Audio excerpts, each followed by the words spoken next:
Assalamualaikum warahmatullahi wabarakatuh.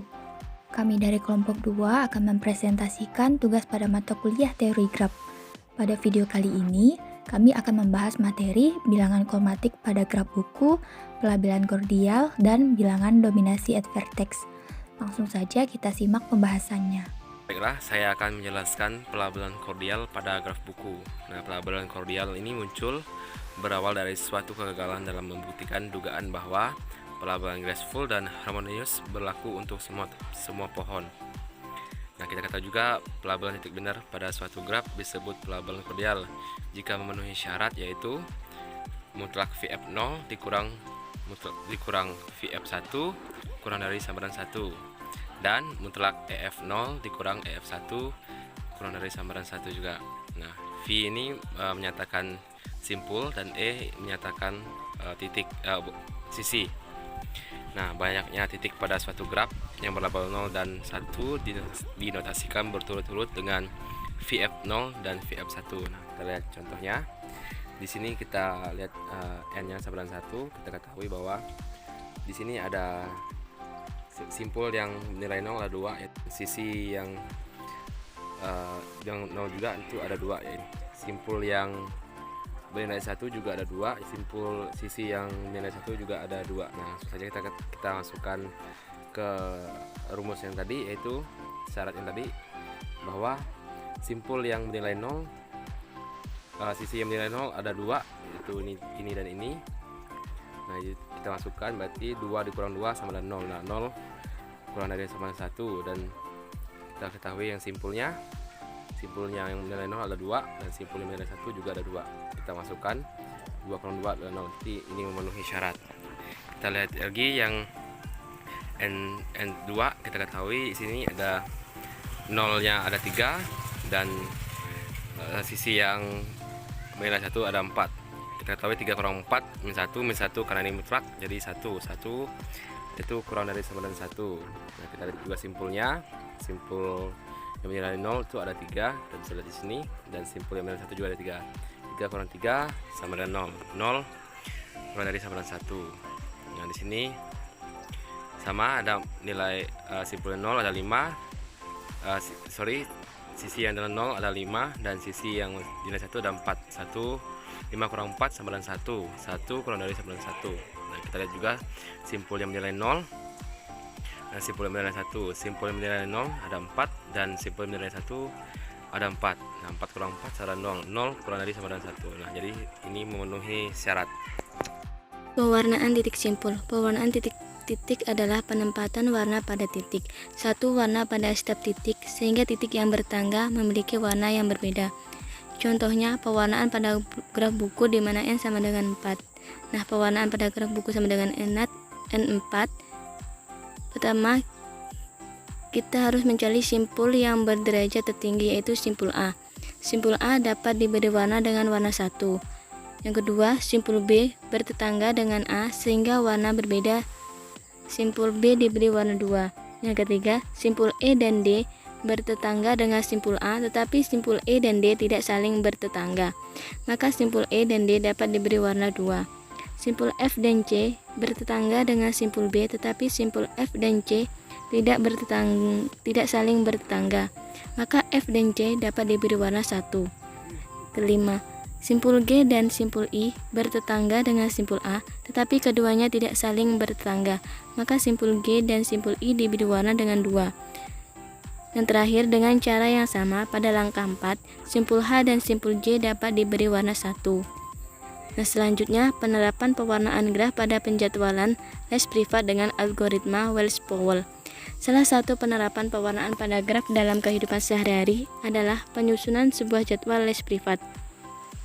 Misalkan terdapat sebuah kasus di mana terdapat 5 orang yang mengikuti les privat, yaitu Ria, Rika, Rini, Risa, Rina, dengan 5 mata pelajaran yang dapat dipilih, yaitu matematika, fisika, bahasa Inggris, kimia, biologi. Dari pilihan kelima murid tersebut dapat dibentuk matriks 5 orang murid dengan 5 mata pelajaran yang ditampilkan pada tabel sebagai berikut.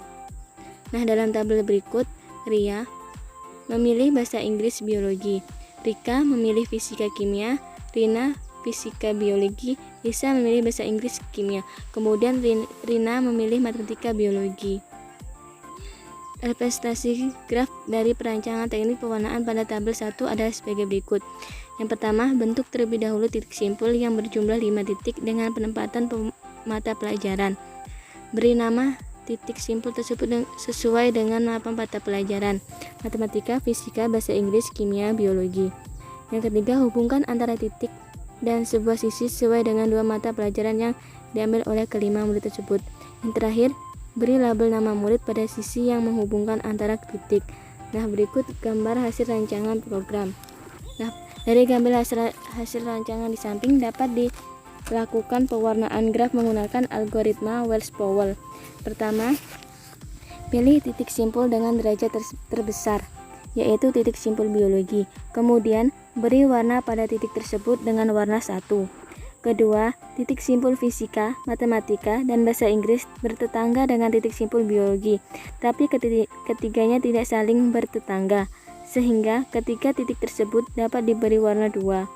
Terakhir, titik simpul kimia bertetangga dengan simpul fisika, tetapi tidak bertetangga dengan simpul biologi, sehingga titik simpul kimia diberi warna 1. Sehingga mata pelajaran bahasa Inggris, matematika, dan fisika dapat dijadikan satu waktu. Begitu juga dengan mata pelajaran biologi dan kimia. Saya akan menjelaskan tentang bilangan dominasi edge vertex. Himpunan dominasi edge vertex adalah sebuah subhimpunan F dari EG sedemikian sehingga setiap sisi di EG berada di F atau bertetangga dengan sisi di F. Himpunan F dikatakan himpunan dominasi edge vertex minimal jika tidak ada subset F aksen dari F yang merupakan himpunan dominasi edge vertex. Nah, bilangan dominasi edge vertexnya itu adalah disebut juga dengan kardinalitas dari himpunan dominasi edge vertex minimal. Kita masuk ke contoh dengan contoh graf buku dengan N sama dengan 1. Di sini terlihat bahwa simpul di B1 ada V1, V2, V3 dan V4 dan sisi di B1-nya ada E1 sampai E4 juga. Kemudian di sini terlihat bahwa sisi E1 mendominasi sisi E2 dan E4. Kemudian sisi E3 juga mendominasi sisi E2 dan E4. Nah, berdasarkan definisi himpunan dominasi sisi, maka diperoleh bahwa himpunan dominasi edge vertex minimal untuk graf buku dengan N sama dengan 1 adalah E1 dan E3. Maka kardinalitas minimumnya atau gamma aksen B1-nya bernilai 2. Kemudian masuk ke bilangan dominasi edge vertex pada graf buku dengan N sama dengan 2. Di sini terlihat bahwa simpul di N sama dengan 2 ada 6 simpul dan sisinya ada 7 sisi. Kemudian himpunan edge vertex yang mendominasi yaitu sisi E2 mendominasi sisi E1, E3, dan E5. Sedangkan sisi E7 mendominasi sisi E1, E4, dan E6. Maka diperoleh himpunan dominasi edge vertex minimal untuk graf buku dengan N sama dengan 2 yaitu E2 dan E7 sehingga kardinalitas minimumnya adalah 2. Kemudian lanjut ke bilangan dominasi edge vertex pada graf buku dengan N sama dengan 3. Di sini terlihat bahwa jumlah sisi dengan N di graf buku dengan N sama dengan 3 berjumlah 10 sisi. Ada E1, E2, E3 sampai E10. Dan jumlah simpulnya ada 8. Simpul 1, 2 sampai simpul 8. Nah, dari graf buku ini terlihat bahwa sisi E2 mendominasi sisi E1, E3, E5 dan E10. Nah, sisi E7 mendominasi sisi E1, E4, E6 dan E8. Sedangkan sisi E9 mendominasi sisi E8 dan E10. Sehingga himpunan dominasi edge vertex minimal untuk graf buku dengan N sama dengan 3 yaitu E2, E7, dan E9 sehingga menghasilkan kardinalitas minimum atau gamma aksen B3-nya bernilai 3. Baiklah, sekarang kita lanjut ke dalam perhitungan bilangan dominasi edge vertex pada graf buku dengan N sama dengan 4. Nah, graf buku N sama dengan 4 memiliki 13 sisi dan 10 titik simpul. Ketika kita memilih satu sisi yang mendominasi, maka sisi yang terdominasi adalah sisi yang terhubung dengan sisi tersebut. Ketika kita memilih sisi E2, maka sisi yang terdominasi ialah sisi E1, E3, E5, E10, dan E13.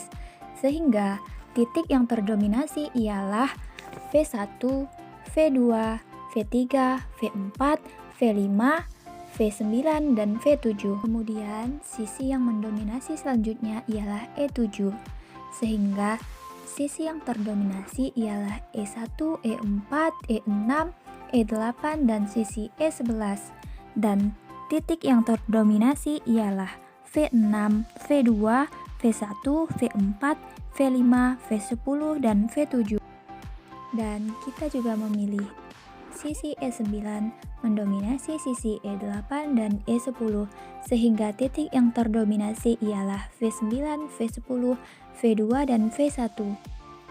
Kemudian kita juga harus memilih sisi E12 agar semua sisi terdominasi. Sisi E12 mendominasi sisi E11 dan sisi E13, sehingga titik yang terdominasi ialah V7, V9, V1, dan V2. Sehingga dari keempat sisi yang mendominasi tersebut, maka semua sisi dan titik terdominasi. Sehingga kardinalitas minimum pada graf buku N sama dengan 4 ialah 4. Dengan cara yang sama, kita juga dapat menghitung bilangan dominasi at vertex pada graf buku N sama dengan 5.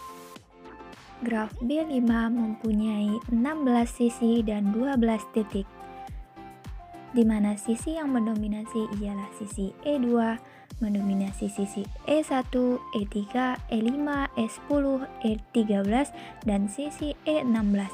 Sisi E7 mendominasi sisi E1, E4, E6, E8, E11, dan sisi E14. Kemudian sisi E9 mendominasi sisi E8 dan sisi E10. Sisi E12 mendominasi sisi E11 dan sisi E13. Sisi 15 mendominasi sisi E14 dan sisi E16. Dari sisi yang mendominasi tersebut, maka semua sisi dan titik terdominasi. Sehingga himpunan dominasi at vertex minimal untuk graf B5 ialah E2, E7, E9, E12, dan E15 dengan kardinalitas minimumnya ialah 5. Dari perhitungan sebelumnya, maka diperoleh bahwa bilangan dominasi pada graf B1 adalah 2, bilangan dominasi graf B2 adalah 2, bilangan dominasi graf B3 adalah 3, bilangan dominasi graf B4 adalah 4, dan untuk B5 adalah 5. Dari prinsip induksi matematika dapat disimpulkan bahwa bilangan dominasi at vertex untuk graf Bn adalah 2 ketika n sama dengan 1 dan bernilai n ketika n lebih dari sama dengan 2. Sekian yang dapat kami sampaikan. Terima kasih telah menonton video ini dan sampai ketemu di video selanjutnya.